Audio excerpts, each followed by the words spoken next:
Kung binabati bawat isa sa inyo na opisyal na pagbubukas ng ating minamahal na Strawberry Festival, isang napakagandang pagkakataon ito upang ipagdiwang hindi lamang ang masasarap at matatamis na strawberry ng ating bayan, kundi pati rin ang kultura, tradisyon at diwa ng pagkaisa ng ating komunidad.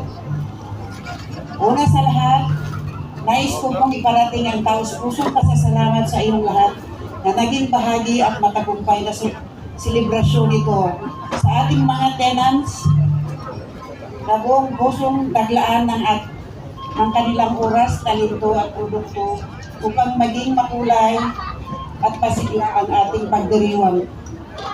Maraming salamat po dahil sa inyo lalong naging makabuluhan ang ating festival na may pakita natin ng husay, sipag, galing at ng ating komunidad. Sa ating mga masisipag na negosyante na nagdala ng kanilang natatanging produkto at serbisyo, saludo po kami sa inyong dedikasyon.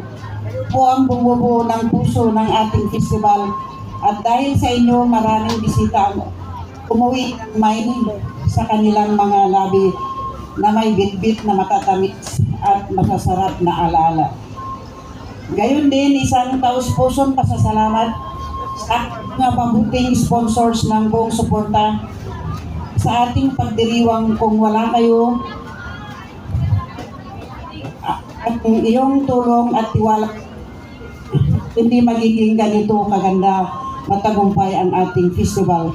Maraming salamat po at walang sawang suporta, hindi lamang para sa selebrasyon na ito, kundi para rin sa buong komunidad na patuloy pinapaunlad. At syempre sa ating mahal na komunidad, isang malaking pasasalamat po sa inyong walang sawang suporta, pagkikaisa at pagmamahal sa ating bayan. Ang iyong sigla, pagkikilahok at dedikasyon ng tunay na dahilan kung bakit patuloy nating ipagdiwang ang yaman ng ating kultura at produkto. Kayo ang inspirasyon ng ating pagdiriwang.